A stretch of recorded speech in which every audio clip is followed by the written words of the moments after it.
মার্কিন president Donald ট্রাম্পের আরোপিত কঠোর তেল অবরোধের ফলে ভয়াবহ অর্থনৈতিক সংকটে পড়েছে কিউবা।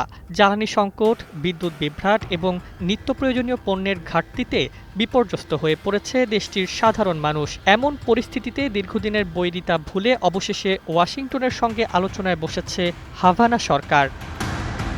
কিউবার প্রেসিডেন্ট মেইগুয়েল দিয়াজ-ক্যানেল শুক্রবার রাষ্ট্রীয় সংবাদ টেলিভিশনে প্রচারিত এক ভিডিও বার্তায় নিশ্চিত করেন যে যুক্তরাষ্ট্রের সঙ্গে দ্বিপক্ষীয় মতপার্থক্য কমাতে আলোচনা শুরু হয়েছে।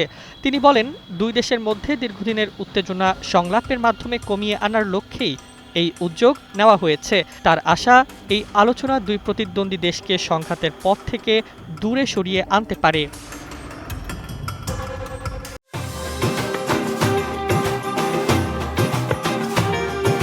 কিন্তু বাস্তবতা হলো, কিউবা বর্তমানে ভয়াবহ অর্থনৈতিক বিপর্যয়ের মধ্যে রয়েছে।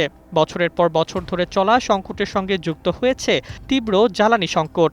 অনেক এলাকায় দিনের বড় একটি সময় বিদ্যুৎ থাকে না, বাজারে পণ্যের দাম লাগামহীন, জ্বালানি রেশনিং কঠোর, আর ঔষধের সংকটে বিপাকে পড়েছে সাধারণ মানুষ। এই সংকটের পেছনে বড় কারণ হিসেবে দেখা হচ্ছে যুক্তরাষ্ট্রের নতুন নিষেধাজ্ঞাকে। চলতি বছরের শুরুতে ভেনেজুয়েলার প্রেসিডেন্ট নিকোলাস মাদুরো আটক হওয়ার পর কিউবা তার অন্যতম প্রধান জ্বালানি সরবরাহকারী দেশকে হারায়। এরপর ট্রাম্প প্রশাসন কিউবায় ভেনেজুয়েলার তেল সরবরাহ বন্ধ করে দেয় এবং যেসব দেশ কিউবার কাছে তেল বিক্রি করবে তাদের ওপরও শুল্ক আরোপের হুমকি দেয়। হোয়াইট হাউসের এক কর্মকর্তা জানিয়েছেন, যুক্তরাষ্ট্র কিউবার সঙ্গে আলোচনা চালিয়ে যাচ্ছে এবং তাদের মতে একটি সমঝোতা খুব সহজেই সম্ভব। তবে ট্রাম্প বারবার দাবি করেছেন, কিউবা এখন পতনের দ্বারপ্রান্তে এবং শেষ পর্যন্ত যুক্তরাষ্ট্রের সঙ্গে চুক্তি করতে বাধ্য হবে। এদিকে রাজধানী হাভানার রাস্তায় সাধারণ মানুষ আলোচনার খবরকে স্বস্তির বার্তা হিসেবে দেখছেন, কারণ টানা লোডশেডিং ও জ্বালানি সংকটে জীবনযাত্রা প্রায় অচল হয়ে পড়েছে। সাম্প্রতিক দিনগুলোতে বিদ্যুৎ বিভ্রাটের প্রতিবাদে অনেক এলাকায় মানুষ হাঁড়ি পাতিল বাজিয়ে বিক্ষোভ করেছে।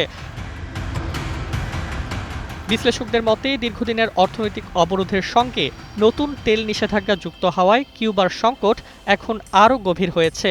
ফলে ওয়াশিংটনের সঙ্গে আলোচনায় বসা ছাড়া হাভানার সামনে আপাতত অন্য কোনো পথ খোলা নেই।